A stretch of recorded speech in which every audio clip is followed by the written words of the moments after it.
Halo. Ya. Aku sudah selesai bicara, Om.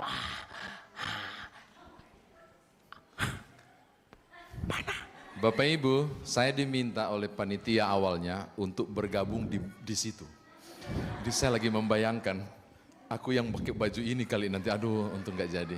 Ya, Om Joni terima kasih. Bapak Ibu saya mau ada 5 menit terakhir untuk sampaikan kepada saudara. Orang berpikir hebat sekali gembala, didatangi oleh Gabriel. Orang menyebut bahwa gembala adalah yang paling beruntung karena didatangi oleh selaksa malaikat. Tapi saya mau kasih tahu Bapak Ibu, sebenarnya kisah ini tidak masuk di akal dan tidak sesuai dengan logika. Kenapa? Mestinya berita ini tidak ke gembala, nggak boleh. Mestinya ke petinggi-petinggi. Kenapa tidak ke gembala? Gembala itu stratanya, sosialnya di bawah. Kedua, mereka adalah kelompok yang tidak dapat dipercaya. Kalau di Yahudi, suka babote, bohong, memutarbalikkan fakta, orang akan bilang begini, mulutmu seperti mulut gembala. Jadi saudara bisa bayangkan enggak, kalau saya pembohong, orang nggak bilang si pendeta Nyoman pembohong, enggak, dia bilang mulut gembala, mulut gembala. Apa maknanya? Tidak bisa dipegang perkataan gembala itu. Makanya memilih berita ajaib ini, jangan kasih ke orang yang nggak bisa dipercaya. Tapi anehnya Tuhan memilih justru mereka yang bukan siapa-siapa. Yang oleh masyarakat nggak dipercaya. Dan justru karena gembala datanglah, Maria diteguhkan. Kan kalau Bapak Ibu baca terakhir kan dia menyimpan dalam hatinya. Saya mau katakan begini, siapapun Bapak Ibu, kalau gembala yang tidak bisa dipercaya oleh masyarakat, dipercaya Tuhan untuk berita baik, menyampaikan kabar kemuliaan, maka mestinya saudara yang katanya rajin ke gereja bersama saya, dipercaya orang dong untuk memberitakan kabar baik itu. Maka Tuhan bisa pakai Bapak Ibu dan saya untuk jadi kemuliaan Allah. Amin. Ya ampun, aminnya slow banget. Amin. Thank you. Bapak Ibu dan saya dipakai, mau dipakai Tuhan untuk hal yang luar biasa itu. Boleh tampilkan yang tadi, setia-setia tadi.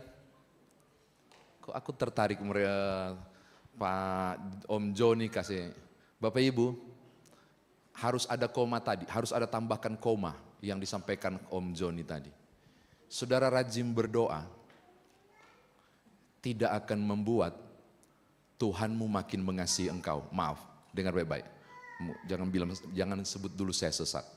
Saudara rajin baca Alkitab sekalipun, saya mau kasih tahu, tidak akan membuat Tuhan makin sayang saudara. No.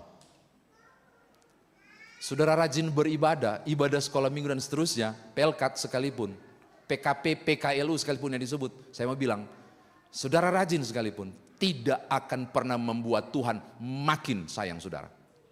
Jangan dulu keluar dari ruangan ini jangan bilang saya sesat. Saya mau tambahkan, saudara makin rajin bersaksi sekalipun, tidak pernah menambah kadar Tuhan mengasihimu. Termasuk semakin yakin engkau percaya pada Tuhanmu, tidak akan tambah porsi Tuhan sayang. Kenapa?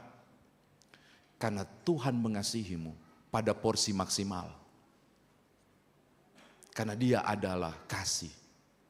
Maka sekalipun engkau bersaksi, mentok kasihnya kepadamu. Maka kalau engkau jatuh dalam dosa, tidak mengurangi kasihnya padamu.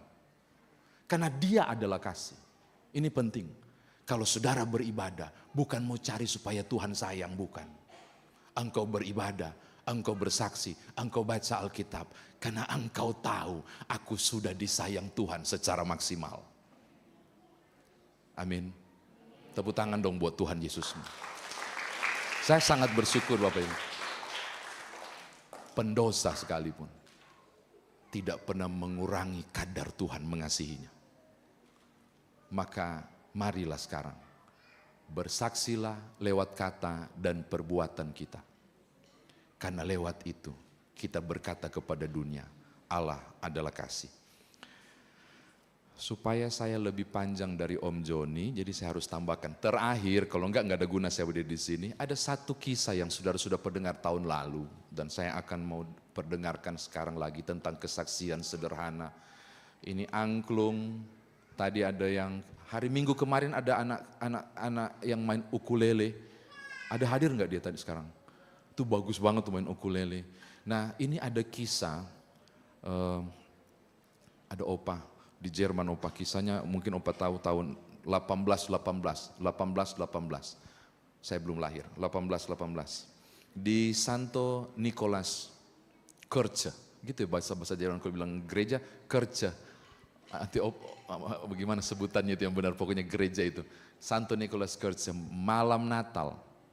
Mereka gagal menampilkan satu lagu baru karena satu alasan. Orgelnya rusak. Kayak angklung, orgelnya rusak. Akhirnya di tanggal 23 sebelum malam Natal, semua peralatan ditaruh di sini. Berantakan Bapak Ibu, berantakan banget. Semua pada sedih karena nggak bisa pakai alat musik. Tapi Pastor Father Moore bilang begini.